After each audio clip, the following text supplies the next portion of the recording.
ആളുകളാണ്, നമ്മുടെ അമ്മമാരും ചേച്ചിമാരും അവരെ പോലെ തന്നെയുള്ള ആളുകളാണ് സമരം ചെയ്തുകൊണ്ടിരിക്കുന്നത്. അപ്പോൾ ഒരു വിദ്യാർത്ഥി എന്ന നിലയിൽ എനിക്ക് ഈ ഒരു വിഷയത്തോട് പ്രതികരിക്കണമെന്ന് തോന്നി. അതുകൊണ്ട് തന്നെയാണ് ഈ ആശാ വർക്കർമാരുടെ സമരത്തിൽ പിന്തുണച്ച് ഞങ്ങൾ ഒരു കൂട്ടം വിദ്യാർത്ഥികൾ അവിടെ വരികയും അവർക്ക് വേണ്ട ഐക്യദാർഢ്യം പ്രഖ്യാപിച്ചുകൊണ്ട് അവർക്ക് വേണ്ടുന്ന കാര്യങ്ങളൊക്കെ ചെയ്തു കൊടുക്കുകയും ചെയ്തിട്ടുള്ളത്. വളരെ ശക്തമായിട്ടുള്ള വാക്കുകളായിരുന്നു താങ്കൾ സർക്കാരിനെതിരെ ഉന്നയിച്ചിരുന്നത്. അത് ഒന്നുകൂടെ ആ വാക്കുകളിലേക്ക് നമുക്കൊന്ന് പോകാം. ഉറപ്പായിട്ടും തൊഴിലാളികളുടെ പേര് പറഞ്ഞ് അധികാരത്തിലേറിയ പിണറായി ഗവൺമെന്റ് ഇപ്പോഴും തൊഴിലാളി വിരുദ്ധമായിട്ടുള്ള നയങ്ങളാണ് ചെയ്തുകൊണ്ടിരിക്കുന്നത്. ആശമാരുടെ സമരം ഇത്രയും നാളായിട്ടും അവർക്ക് ഓണറേറിയം വർദ്ധിച്ചു കൊടുക്കും. നിങ്ങളൊരു 100 രൂപയെങ്കിലും ഞങ്ങൾക്ക് വർദ്ധിപ്പിച്ചതാ എന്ന് പറഞ്ഞിട്ട് പോലും അവരുടെ മുന്നിൽ അവർക്ക് വേണ്ടിയിട്ടുള്ള കാര്യങ്ങൾ വേതനം കൂട്ടിക്കൊടുക്കാനോ ഒന്നും ചെയ്യാതിരിക്കുന്ന ഒരു സർക്കാരാണ് നമ്മുടേത്. അപ്പോൾ തൊഴിലാളികളുടെ പേര് പറഞ്ഞു കയറിയത് കൊണ്ട് തന്നെ നമുക്ക് ഉറപ്പായിട്ടും തൊഴിലാളികൾക്കെതിരെ നിന്നുകൊണ്ട് അവർ ഒരു നിലപാടെടുക്കുമ്പോൾ നമുക്ക് അതിനോട് പ്രതികരിക്കാൻ തോന്നും. കാരണം ഞാനും ഒരു ഇടതുപക്ഷ ചിന്താഗതിയുള്ള ആൾ തന്നെയാണ്. അപ്പോൾ ഉറപ്പായിട്ടും സർക്കാർ ഇത്രയും നാൾ അവർ സമരം ചെയ്ത് അവരെ സപ്പോർട്ട് ചെയ്യേണ്ട സർക്കാർ തന്നെ ഇത്തരം നീചമായിട്ടുള്ള കാര്യങ്ങൾ ചെയ്യുമ്പോൾ നമ്മുടെ യുവജനത ഉറപ്പായിട്ടും ഇതിനെതിരെ പ്രതികരിക്കണമെന്ന് തന്നെയാണ് അഭിപ്രായം. ഞങ്ങൾ സത്യം പറഞ്ഞു കഴിഞ്ഞാൽ സമരം തുടങ്ങിയ നാൾ മുതൽ അവരുടെ പന്തലിൽ വോളണ്ടിയർ ഡ്യൂട്ടിക്കായിട്ടും അവരോടൊപ്പം നിന്ന് വരുന്ന കുട്ടികളാണ്. അപ്പോൾ അവർ ഇത്തരത്തിൽ അവർ സഹിയായിട്ട് ഇന്ന് തെരുവിലേക്ക് ഇറങ്ങാൻ തീരുമാനിക്കുമ്പോൾ ഞങ്ങൾക്ക് ഏറ്റവും കൂടുതൽ ചെയ്യാൻ പറ്റുകയെന്ന് പറഞ്ഞു കഴിഞ്ഞാൽ അവരോടൊപ്പം അവരുടെ അതേ എനർജിയോടുകൂടി തന്നെ തെരുവിൽ അവരോടൊപ്പം അണിനിരക്കുക എന്നുള്ളതാണ്. അപ്പോൾ ഞങ്ങളെല്ലാവരും ഇന്ന് ഇവിടെ എത്തിച്ചേർന്നിരിക്കുന്നത് ഞങ്ങളുടെ അമ്മമാർക്കും ചേച്ചിമാർക്കും ഒക്കെ വേണ്ടിയിട്ട് തന്നെയാണ്. സമരം ചെയ്യുന്ന ഓരോരുത്തരും അവരുടെ അമ്മമാരും ചേച്ചിമാരും തന്നെയാണെന്നുള്ള വികാരത്തോടു കൂടിയാണ് അവർ നിൽക്കുന്നത്. ശരിക്കും ഇത് കാണുമ്പോൾ നിങ്ങൾക്കും ഒരു അവരോടൊരു ബഹുമാനം, അതായത് യുവതലമുറ ഇത്രയും വലിയൊരു പ്രതിഷേധത്തിൽ പങ്കാളിയാകുന്നു, ഇതെല്ലാം കാണുന്നത് നിങ്ങൾക്കും ഒരു സന്തോഷം തോന്നുന്നല്ലേ?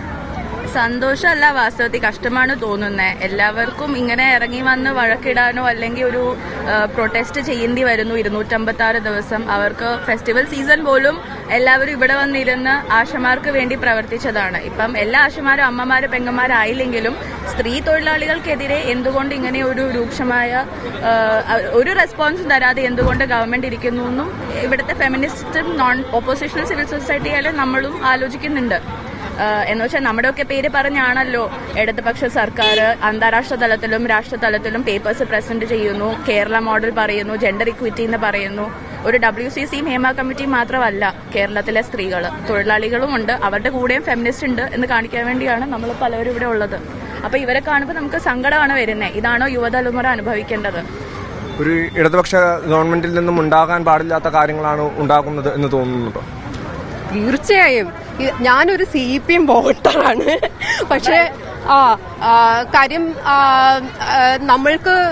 നമ്മൾക്ക് ഒരു രീതിയിലുള്ള റൈറ്റ് വിങ് താല്പര്യങ്ങളും ഇല്ല.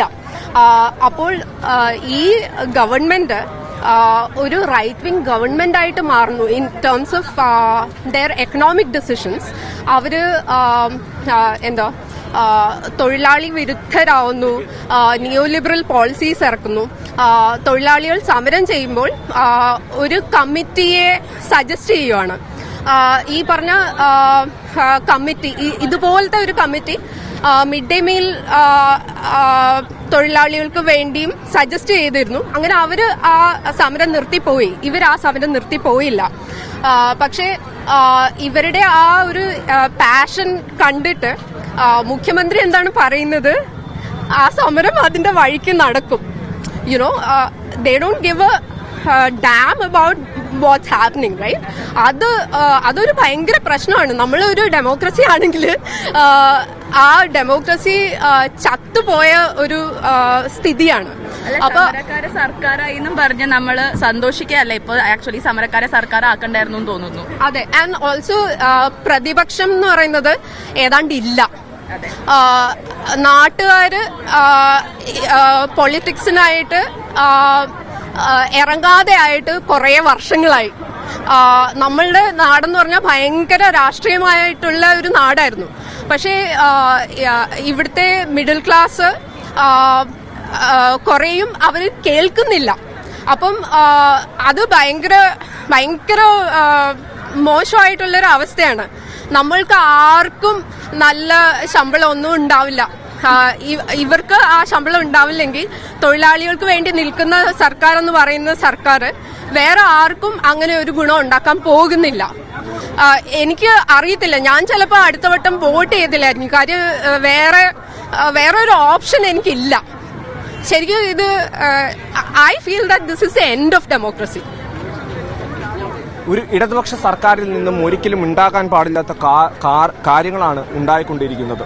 പ്രതിപക്ഷമില്ല, അതുപോലെ തന്നെ ജനാധിപത്യം മരിച്ചുകൊണ്ടിരിക്കുന്നു എന്നെല്ലാം യുവതലമുറ ആശങ്കപ്പെടുന്നുണ്ടെങ്കിൽ നമ്മൾ എങ്ങോട്ടാണ് സഞ്ചരിച്ചുകൊണ്ടിരിക്കുന്നത്? ക്ലിഫ് ഹൗസിന്റെ മുന്നിൽ നിന്നും ക്യാമറാമാൻ രാജീവിനോടൊപ്പം ഇസ്സത്ത് സുൽഫിക്കർ, മീഡിയ വൺ.